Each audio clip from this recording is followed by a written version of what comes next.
Абайдың қара сөздері. Үшінші сөз.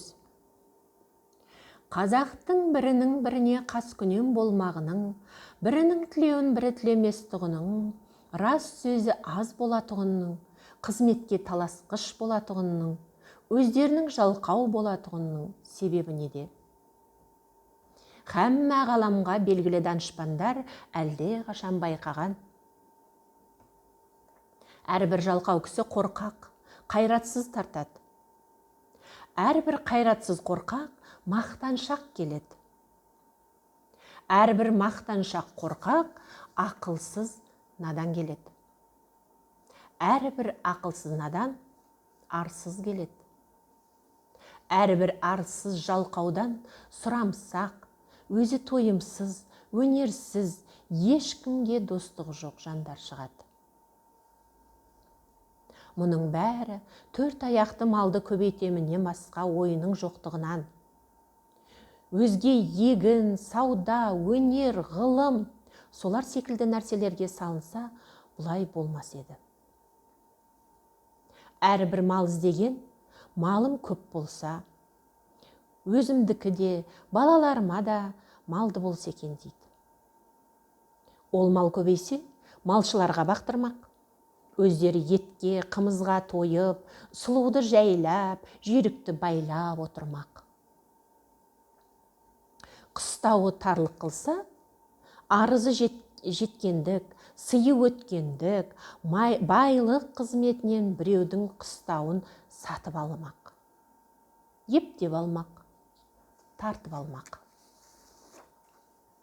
Ол қыстауынан айырылған, және біреуге тиіспек. Я болмаса, орынсыздығынан елден кетпек. Әр қазақтың ойы осы. Осылар біріне бірі достық ойлай алады ма? Кедей көп болса, ақысы кем болар еді. Малдан айырылғандар көбейсе, қыстауы босар еді деп. Мен ананы кедей болса екен деп, ол мені кедей болса екен деп, әуелде ішімізбен қас сағындық. Әрберден соң сыртымызға шықты. Жауластық, дауластық, партияластық. Осындай қастарға сөзім өтімді болсын, және де ептеп мал жиюға күшім жетімді болсын деп, қызметке болыстық. Билікке таластық. Сонан соң, не момынның баласы бөтен жаққа шығып, еңбек қылып, мал іздемейді. Егін сауданың керегі жоқ олады. Өз басын өзі осындай таласпенен кісі көбейтеміз деп, партия жиғандардың бүгін біреуіне, ертең біреуіне кезекпен сатады да жүреді. Ұрылар тыйылмайды.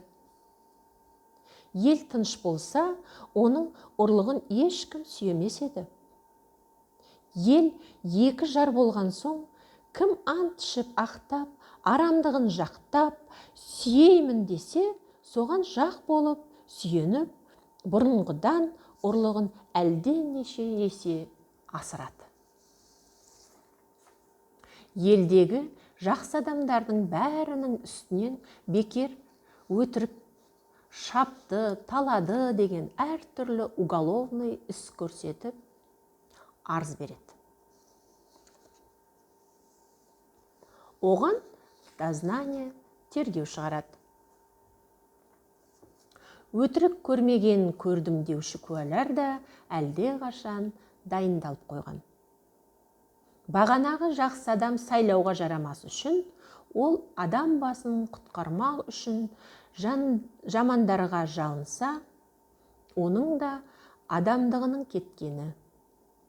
Егер жалынбаса, тергеулі, сотты адам болып, ешбір қызметке жарамай, басы қатерге түсіп өткені. Ол болыс болғандар, өзі қулық, арамдықпенен болыстыққа жеткен соң, момынды қадірлемейді. Өзіндей арам қуларды қадірлейді. Өзіме дос болып, жәрдемі тиеді деп, егер қас болса, бір түрлі өзіме де залалы жасауға қолынан келеді деп. Осы күнде қазақ ішінде ісі білмес, кісі білер деген мақал шықты.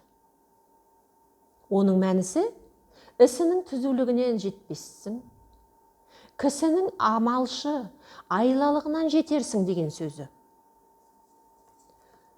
3 жылға болыс сайланады. Әуелгі жылы сені біз сайламадық па, деп елдің бұлданғандығымен күн өтеді. Екінші жылы кандидатпенен аңдысып күні өтеді. Үшінші жылы сайлауға жақындап қалып, тағы болып қалуға болар мекен деп тағы күн өтеді. Осы қазақ халқының осындай бұзықшылыққа тарытып, жылдан жылға төмендеп бара жатқанын көрген соң, менің ойыма келеді. Халықтың болыстыққа сайлаймын деген кісі пәлен кәдерлі орысша образование алған кісі болсын. Егер де орталарында ондай кісі жоқ болса, яки бар болса да сайламаса, уездный начальник пенен военный губернатордың назначениесімен болады десе, бұл халыққа бек пайдалы болар еді. Оның себебі, әуелі қызмет құмар қазақ балаларына образование беруге ол да пайдалы іс. Екінші, назначениемен болған болыстар халыққа міндетті болмас еді. Ұрлықтарға міндетті болар еді.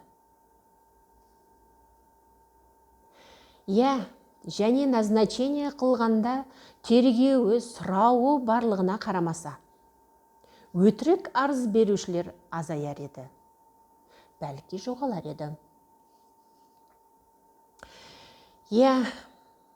Және әрбір болыс елде старшина басы бірден сайланғанда, бұл халыққа көп залал болғандығы көрініп, сыналып білінеді. Бұл билік деген біздің қазақ ішінде әрбір сайланған кісінің қолынан келмейді. Бұған бұрынғы Қасым ханның қасқа жолын, Есім ханның ескі жолын, Әз Тәуке ханның Күлтөбенің басында күнде кеңес болғанда 7 жарғысын білмек керек. Һәм ол ескі сөздердің қайсысы заман өзгерткендікпенен ескіріп, бұл жаңа заманға келіспейтұғын болса, оның орнына татымды, толық билік шығарып, төлеу саларға жарарлық кісі болса керек еді. Ондай кісі аз, яки тіпті жоқ.